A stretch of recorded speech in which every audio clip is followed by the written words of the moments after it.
All right, let's dive right in. Today, we're taking a seriously high-speed journey through the incredible evolution of jet fighter technology. We're going to see how the absolute pinnacle of air power went from being all about speed and raw muscle to one of the most complex, most sophisticated computing platforms you can possibly imagine. And this quote right here, it just cuts right to the heart of the matter. For decades, the question was simple: who had the fastest, most agile jet? But that's not the game anymore. The new arms race isn't just about thrust and G-forces. No, it's about processing power, it's about networks, and it's all about the software.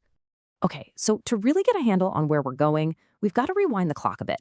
Let's look at the incredible technological leaps that got us here in the first place, starting with the very first jets that took to the sky. Just look at how fast everything changed. It's kind of mind-blowing. In just a couple of decades, we went from these pretty basic jet-powered planes to fighters that could shatter the sound barrier. Then, boom, we added radar and missiles. By the time you hit Generation 4, you've got powerful computers literally flying the plane. Every single step was a hardware revolution. Now, here is a really cool way to think about this. These first few generations are a lot like the evolution of early computers. Your first-gen jet, that's like a simple calculator. It does one thing really well. The second and third gens started adding new hardware for new jobs. And by the time we get to the fourth, and especially that 4.5 generation, you've got a seriously advanced embedded system, a fantastic airframe with a powerful digital brain running the show. So let's move on, because this all builds into the current elite tier of fighters. And this is where the fifth generation comes in. And believe me, it wasn't just another upgrade. It was a total paradigm shift. It completely changed the rules of air combat. To even be considered a true fifth-generation fighter, you have to tick all four of these incredibly tough boxes.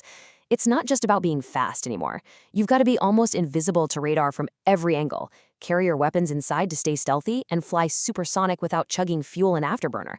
But honestly, it's that last point, advanced sensor fusion. That's the real game changer. So what is sensor fusion? Well, think about it like this. Before, a pilot was basically trying to watch 10 different TV screens at once, trying to piece together what was happening. With sensor fusion, the jet's computers take all that information, process it, and give the pilot one simple, unified picture of the battlefield. The plane itself becomes a flying local area network, and the pilot is the main user. And this just shows you how ridiculously hard it is to pull this off. This is it. This is the entire list of operational fifth-gen fighters on the planet. Building one of these things is one of the most complex, most expensive engineering challenges a country can possibly take on. It's a very exclusive club. But of course, technology never stands still. We are right on the edge of the sixth generation, and the whole concept is shifting again. It's moving from a focus on one single perfect aircraft to focusing on the powerful network that it commands. This slide just captures that new philosophy perfectly. Fifth gen was all about making the fighter the ultimate centerpiece, the star of the show. Sixth gen, it sees that manned fighter as just one node, a really important one for sure, but still just one piece of a huge interconnected web of assets. It's a system of systems.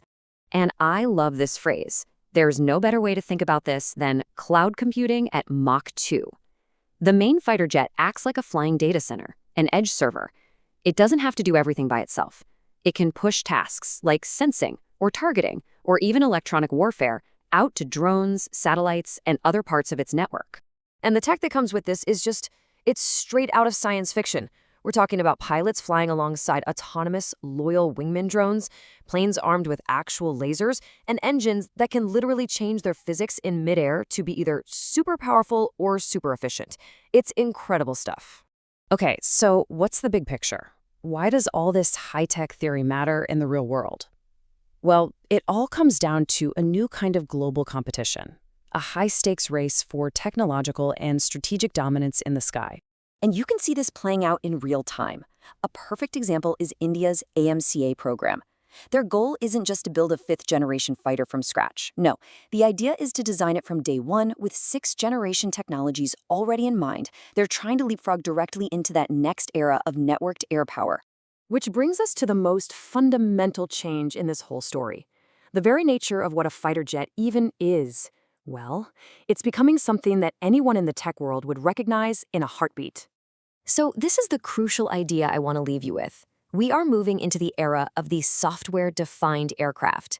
An era where the physical plane might stay the same for years, but its capabilities, its weapons, its sensors, they can be totally transformed with a simple software update. And that raises a fascinating and maybe even a scary question for the future. When the sky itself is defined by software, who really wins the next war? The best pilot in the cockpit or the best coder on the ground?